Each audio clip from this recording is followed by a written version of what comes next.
छोलिया हो या लोबिया, सफेद चने या काले चने, सब कुछ मजेदार बने।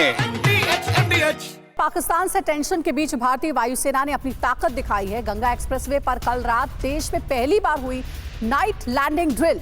सुखोई, राफेल, जगुआर और MiG-29 ने की है लैंड एंड गो ड्रिल। तो कल गंगा एक्सप्रेसवे पर यह ड्रिल हुई है, देश में पहली बार हुई है नाइट लैंडिंग ड्रिल। और सुखोई, राफेल, जगुआर साथ ही MiG-29 ने लैंड एंड गो ड्रिल की है।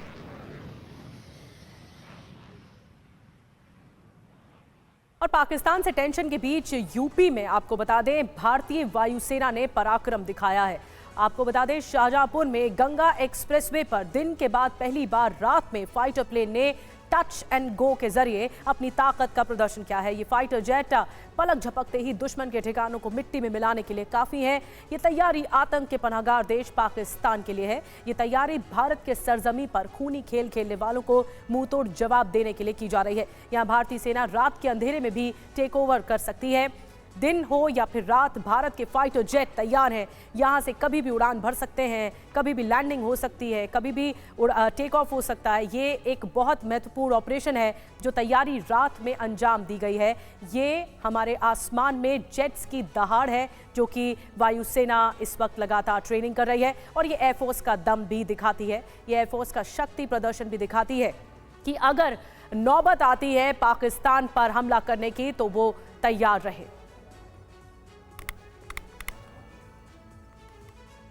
और राफेल की दहाड़ से कांपा पाकिस्तान, ये जानकारी आपको दे दें। गंगा एक्सप्रेसवे पर नाइट लैंडिंग हुई है। गंगा एक्सप्रेसवे पर touch and go rehearsal, expressway पर लड़ाकू विमानों की लैंडिंग हुई। वहीं राफेल और MiG-29 ने अपनी ताकत दिखाई है। मिराज 2000 जगुआर ने भी अपनी जंगी ताकत दिखाई है।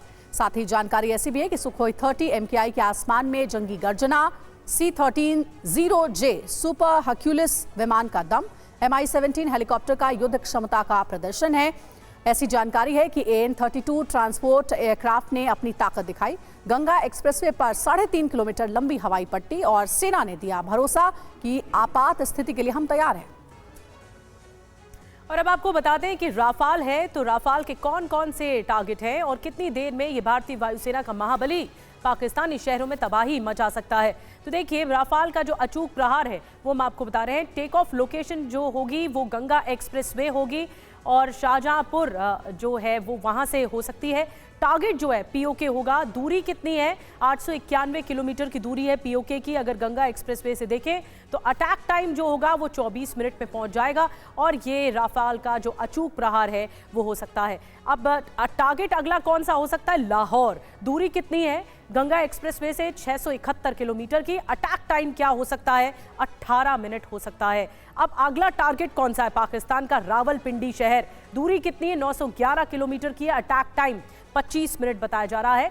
अगला टारगेट है इस्लामाबाद। दूरी कितनी होगी? 922 किलोमीटर गंगा एक्सप्रेसवे से और अटैक टाइम इसका होगा 25 मिनट, यानी आधे घंटे के अंदर अंदर प्रहार किया जा सकता है भारत की ओर से इन जेट्स के जरिए, इन रफाल के जरिए।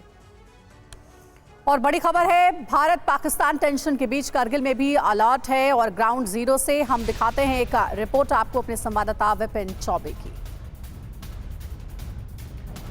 पहलगाम में जिस तरीके से 22 अप्रैल को पर्यटकों पर हमला किया गया और ये पूरा हमला पाकिस्तान द्वारा प्रायोजित बताया गया है, उसके बाद से भारत और पाकिस्तान के रिश्तों में तनाव है, सीमा पर तनाव है। दोनों देशों के बाशिंदों में इस बात को लेकर चर्चाएं आम है कि क्या भारत और पाकिस्तान एक बार फिर से युद्ध के मैदान में दो दो हाथ करेंगे।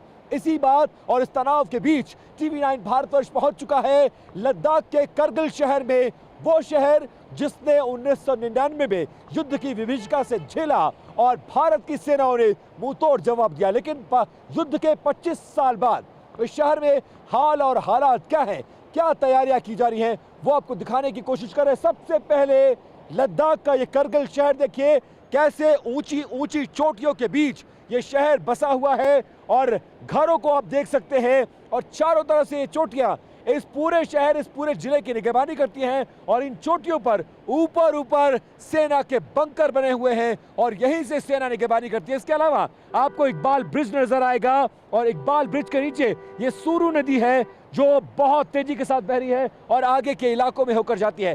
साथ साथ आपको दिखाऊंगा मैं वो घाटी जो बर्फ से ढकी हुई है। यहीं से बटालिक सेक्टर के लिए आगे जाते हैं और इससे 30 किलोमीटर पहले द्रास की वो घाटियां, द्रास का वो सेक्टर जहां पर तोलोलिंग, इसके अलावा टाइगर हिल, उन सभी हिल्स पे कब्जा करने के मकसद से पाकिस्तानी सैनिक पहुंच गए थे। कोशिश ये थी कि कारगिल यानी द्रास से जब आगे बढ़ेंगे तो इसी कारगिल शहर की ये जो लाइफलाइन कही जाती है, ये लद्दाख को जोड़ती है ये सड़क, इस पूरी सड़क को तोड़ दिया जाए, यानी सप्लाई चेन को बाधित कर दिया जाए, सेना आगे ना बढ़ सके और पूरे करगिल, पूरे लेह, पूरे लद्दाख में कब्जा कर लिया जाए, सियाचिन पर कब्जा कर लिया जाए। इसी मकसद से पाकिस्तान ने भारत के पीठ पे छुरा भोंका था और इन तमाम चोटियों पर, इन तमाम शहरों पर, इस पूरे राज्य पर कब्जा करना चाहती थी। पूरा शहर शांत है, यह जरूर है कि सेना की तैयारियां मुकम्मल है। सुरक्षा कारणों से हम सेना की मूवमेंट, पोजीशनिंग, उनके पॉइंट्स नहीं दिखा सकते हैं, लेकिन आप समझिए कि पाकिस्तान का मकसद इसी करगिल शहर, इसी लद्दाख, इसी सियाचिन पर कब्जा करने का मकसद था। अब छोलिया हो या लोबिया, सफेद चने या काले चने, सब कुछ मजेदार बने।